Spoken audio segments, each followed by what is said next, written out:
Dialah manusia yang paling misterius dalam sejarah. Sosok penyimpan ilmu rahasia dan istimewa yang disebut dengan ilmu ladunni. Dia mengetahui hal-hal yang tersembunyi dari pandangan manusia biasa, mengetahui tentang masa lalu dan bahkan tentang masa yang akan datang. Tugas-tugas yang dijalani olehnya aneh dan misterius, namun tugas itu akan terus berlangsung hingga hari kiamat.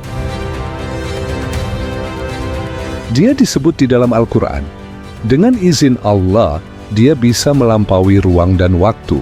Dia hadir di berbagai masa, melintasi zaman, meninggalkan jejak yang sulit dipahami oleh akal manusia. Mungkin saja dia pernah hadir di sekitar kita, atau kita pernah melihatnya, atau bahkan mungkin saja kita pernah berbicara dengannya, tapi kita tidak menyadarinya. Lalu apa rahasia yang dimiliki olehnya sehingga ia bisa hidup sampai hari kiamat? Berapa usianya sekarang? Apakah dia seorang wali, nabi, malaikat, atau sesuatu yang lain? Kita akan segera mencari jawabannya. Bersiaplah untuk menyaksikan kehidupan misterius Khidir alaihi salam. Kalau sudah siap, mari kita mulai.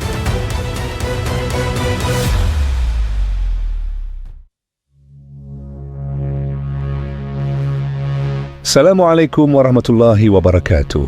Sahabat seiman yang dirahmati Allah. Pernahkah kamu mengalami sesuatu yang aneh? Seseorang yang sangat misterius tiba-tiba muncul dan menyentuh hidupmu. Mungkin kamu menyadarinya, atau mungkin saja kamu tidak menyadarinya. Dia berbicara denganmu, menolongmu, dan bahkan memberi petunjuk kepadamu. Sedangkan kamu tidak pernah mengenal dia sebelumnya. Lalu setelah itu, dia menghilang begitu saja. Ini bukan kisah tentang tokoh dari cerita rakyat atau legenda, apalagi cerita pahlawan yang reinkarnasi dalam drama Cina. Ini adalah sosok nyata yang disebut dalam Al-Quran dan kitab-kitab suci lainnya. Ia diberi karunia khusus dan ilmu yang sangat dalam. Bahkan seorang nabi pernah mencarinya, mengikutinya, dan belajar darinya. Dalam Al-Quran, nama Khidir memang tidak disebutkan secara langsung. Namun dalam surah Al-Kahfi terdapat ayat yang berbunyi, "Lalu mereka bertemu dengan seorang dari hamba-hamba kami yang telah kami berikan rahmat." Mayoritas ulama seperti Imam Al-Tabari, Ibnu Katsir, dan Al-Qurtubi sepakat bahwa hamba yang dimaksud adalah Khidir alaihi salam. Dalam hadis Sahih Bukhari, Nabi Muhammad sallallahu alaihi wasallam pernah menjelaskan kenapa dia disebut dengan Khidir atau Al-Khadir. Ia disebut Khidir karena ketika dia duduk di atas rumput kering, rumput itu langsung berubah menjadi hijau dan hidup kembali.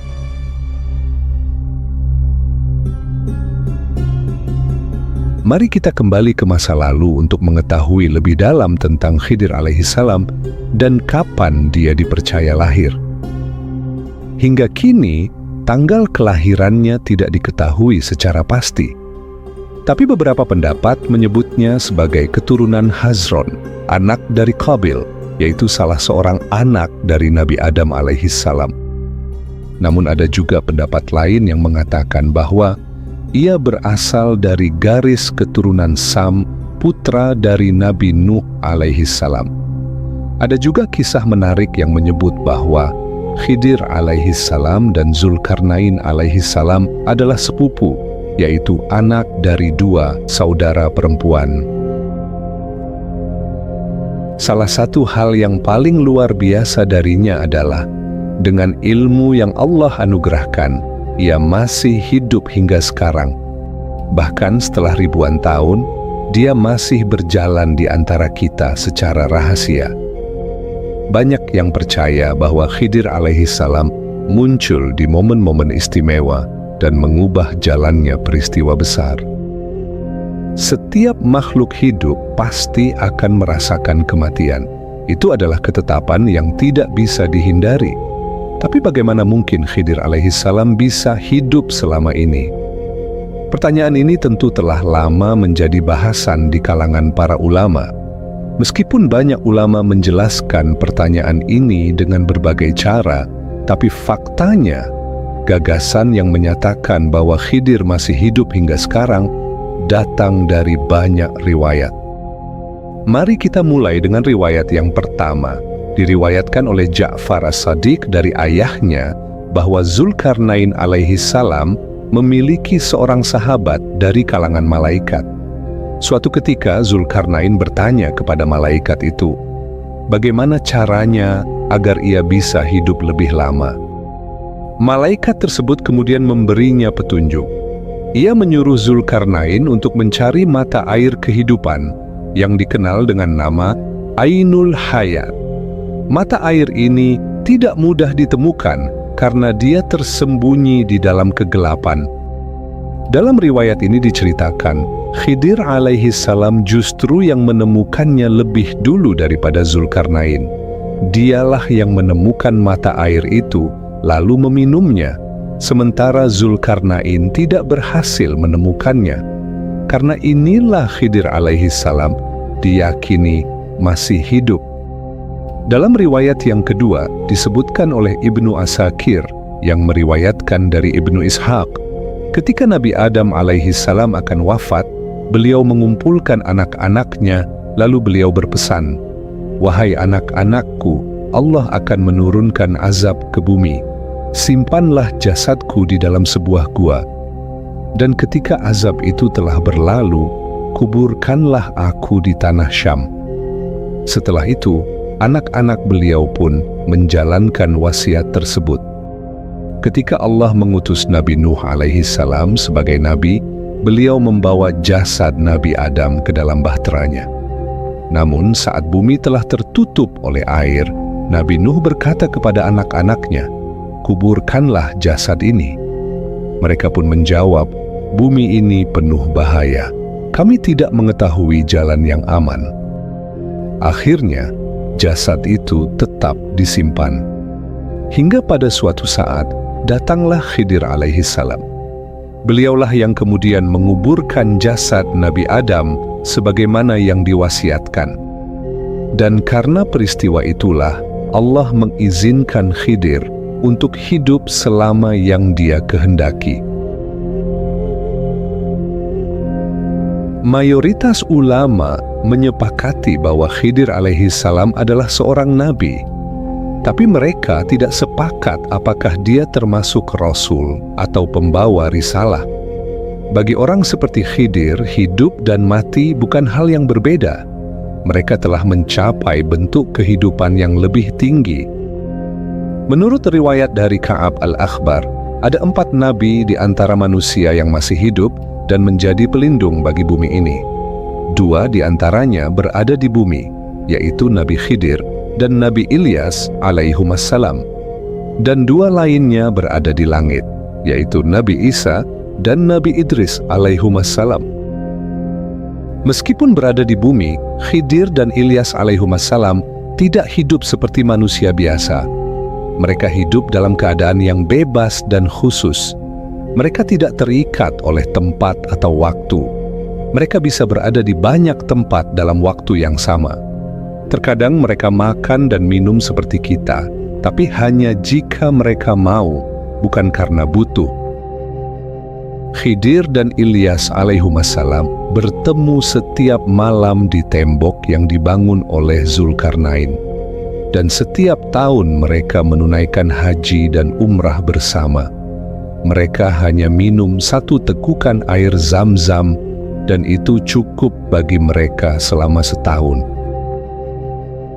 Khidir alaihissalam memiliki ilmu khusus yang disebut dengan ilmu laduni, ilmu yang mencakup masa lalu dan masa depan. Ilmu ini tidak bisa dipelajari dari buku ataupun guru. Ini adalah ilmu pemberian langsung dari Allah Subhanahu wa Ta'ala. Dan Khidir alaihissalam telah diberkahi dengan ilmu ini. Beberapa ulama spiritual mengatakan ada 1 tingkatan spiritual yang sangat khusus. Tingkatan ini disebut dengan Maqam Khidir. Seseorang yang mencapai maqam tersebut diyakini bisa bertemu dengan Khidir alaihi salam, bahkan bisa belajar langsung darinya. Khidir alaihi salam membantu orang-orang di saat mereka merasa sulit. Dengan izin Allah, dia bisa menghilangkan masalah mereka. Dia juga bisa berubah bentuk menjadi orang lain. Dia bisa muncul dari arah yang tak terduga, dan seringkali orang yang dibantunya tidak menyadari siapa dia. Imam Rabbani dalam kitab Maktubat menyebutkan bahwa suatu pagi dia melihat Khidir dan Ilyas dalam bentuk spiritual. Khidir berkata, "Kami berada di alam ruh. Allah memberi kekuatan pada jiwa kami untuk mengambil bentuk manusia dan muncul seperti mereka." Sekarang kita sampai pada bagian yang paling terkenal dari kisah ini, yaitu perjalanan Nabi Khidir bersama Nabi Musa alaihissalam. Allah mengabadikan perjalanan mereka dalam surah Al-Kahfi ayat 60-82. Sesuai dengan tafsir mayoritas ulama seperti Ibnu Katsir, Al-Qurtubi, dan tafsir Jalalain dijelaskan, setelah Nabi Musa alaihissalam menyeberangi Laut Merah dan menyelamatkan Bani Israel dari kejaran Fir'aun, banyak dari kaumnya takjub dengan ilmu dan kekuatan yang dimiliki Nabi Musa. Hingga suatu ketika, salah seorang dari kaumnya bertanya, "Wahai Musa, apakah ada orang yang lebih berilmu darimu di muka bumi ini?" Maka Nabi Musa pun menjawab, "Aku tidak tahu." Lalu turunlah wahyu dari Allah. "Ada seorang hamba kami di tempat pertemuan dua lautan yang memiliki ilmu lebih dari dirimu." Musa pun bertanya, "Ya Allah, bagaimana aku bisa menemukannya?" Allah menjawab, "Bawalah seekor ikan bersamamu. Di tempat di mana ikan itu hilang, disitulah engkau akan menemukan hambaku."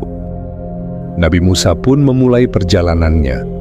Beliau ditemani oleh seorang pembantunya yang bernama Yusha bin Nun. Di tengah perjalanan, mereka sempat beristirahat di sebuah batu besar, lalu tertidur. Di saat itulah sesuatu yang aneh terjadi. Ikan yang mereka bawa tiba-tiba hidup kembali, lalu melompat ke laut.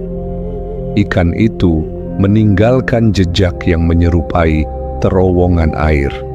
Namun sayangnya, Yusha lupa menceritakan kejadian itu kepada Nabi Musa alaihissalam. Beberapa waktu kemudian, Nabi Musa berkata, "Bawakan makanan, aku sangat lelah." Saat itulah Yusha bin Nun teringat, "Maaf, ikan itu hilang saat kita tidur, tapi aku lupa memberitahumu." Mendengar itu, Nabi Musa langsung berkata, "Itulah tempat yang kita cari." Maka mereka pun segera kembali ke batu itu, tempat mereka tertidur sebelumnya. Di sanalah Nabi Khidir duduk dengan tenang sambil memandangi sekitar. Beliau seolah-olah sedang menunggu kedatangan Nabi Musa alaihissalam. Maka Nabi Musa pun mendekati Nabi Khidir, lalu berkata, "Aku Musa." Nabi Khidir menjawab, "Jadi engkau Musa." Musa pun bertanya, "Apakah engkau orang yang Allah kabarkan kepadaku yang memiliki ilmu khusus darinya?" Khidir menjawab, "Benar, Allah memberiku ilmu yang tidak ada padamu dan memberimu ilmu yang tidak ada padaku." Karena keinginan Nabi Musa yang begitu besar untuk belajar dari Nabi Khidir, Nabi Musa pun meminta ikut bersama Nabi Khidir. Mendengar permintaan Nabi Musa, Nabi Khidir berkata, "Engkau tidak akan mampu bersabar bersamaku. Apa yang aku lakukan tidak akan kau pahami." Mendengar ucapan Nabi Khidir, Nabi Musa berkata, "Insya Allah aku akan bersabar. Aku tidak akan membantahmu." Akhirnya Khidir pun menyetujui permintaan itu, tapi dengan satu syarat. "Jangan bertanya tentang apapun yang aku lakukan sampai aku sendiri yang menjelaskannya." Nabi Musa pun menyetujui syarat itu. Maka mereka pun memulai perjalanannya dengan menaiki sebuah perahu milik orang-orang miskin. Namun di tengah perjalanan, tiba-tiba Khidir alaihissalam melubangi bagian bawah perahu itu. Nabi Musa yang melihat kelakuan Nabi Khidir langsung terkejut dan berkata, "Apakah engkau ingin menenggelamkan mereka?" Mendengar perkataan Nabi Musa, Nabi Khidir berkata, "Bukankah aku sudah mengatakan bahwa engkau tidak akan mampu bersabar bersamaku?" Mendengar ucapan Nabi Khidir, Nabi Musa pun tersadar akan janjinya, lalu beliau segera meminta maaf. Maka mereka pun melanjutkan perjalanannya menuju ke sebuah desa. Di desa itu, mereka melihat anak-anak yang sedang bermain. Namun tiba-tiba, tanpa angin tanpa hujan, Khidir mendatangi salah seorang dari anak-anak itu, lalu membunuhnya. Nabi Musa yang melihat kejadian itu, tentu saja terkejut dan tidak terima. "Bagaimana bisa engkau membunuh anak yang tidak bersalah?" Nabi Khidir yang mendengar ucapan Nabi Musa mengingatkan, "Bukankah aku sudah katakan engkau tidak akan bersabar?" Nabi Musa kembali merasa bersalah, lalu beliau berkata, "Kalau aku bertanya lagi, silakan pisahkan aku darimu." Akhirnya mereka terus melanjutkan perjalanannya, hingga sampai ke sebuah desa yang penduduknya kasar dan pelit. Di desa itu, tidak ada seorang pun yang menyambut mereka atau menawarkan air kepada mereka. Dalam keadaan seperti itu, tiba-tiba Nabi Khidir memperbaiki sebuah tembok rumah yang ada di desa itu yang nyaris roboh. Melihat kejadian itu, Nabi Musa tidak kuasa menahan dirinya dan kembali berkata, "Kenapa tidak meminta upah, padahal mereka pelit dan tidak ramah?" Nabi Khidir pun menjawab, "Inilah akhir dari perjalanan kita." Setelah mengucapkan ucapan itu, Nabi Khidir kemudian menjelaskan semuanya. "Perahu yang aku lubangi milik orang miskin. Di depan ada raja zalim yang hendak merampas semua perahu yang bagus-bagus. Aku buat sedikit cacat agar dia tidak mengambilnya. Nanti mereka bisa memperbaikinya sendiri. Anak yang aku bunuh di desa itu, kelak akan membuat kedua orang tuanya yang beriman ke dalam kesesatan atau kemaksiatan yang berat. Allah ingin mengganti anak itu dengan anak yang lebih baik. Dinding yang aku bangun milik dua anak yatim. Di bawahnya ada harta warisan ayah mereka. Kalau tembok itu roboh, warga desa akan mengambilnya. Allah ingin harta itu tetap aman sampai mereka dewasa." Lalu Khidir menutup, "Aku tidak melakukan semua ini atas kemauanku sendiri. Semua yang aku lakukan berdasarkan perintah dari Allah. Inilah hal-hal yang tidak bisa engkau sabari, wahai Musa." Di akhir kisah, Nabi Khidir dan Nabi Musa alaihissalam duduk di tepi laut. Tiba-tiba, seekor burung kecil datang, lalu meminum setetes air dari air laut yang luas itu. Melihat itu, Nabi Khidir berkata, "Wahai Musa, ilmu kita hanya setetes air yang diminum oleh burung itu. Laut ini, itulah ilmu milik Allah Subhanahu wa Ta'ala." Dalam Sahih Al-Bukhari dan Sahih Muslim, Rasulullah SAW bersabda, "Semoga Allah merahmati Musa. Andai saja ia lebih sabar, niscaya kita akan mengetahui lebih banyak dari kisah itu." Wallahu a'lam bis-shawab. Wassalamualaikum warahmatullahi wabarakatuh.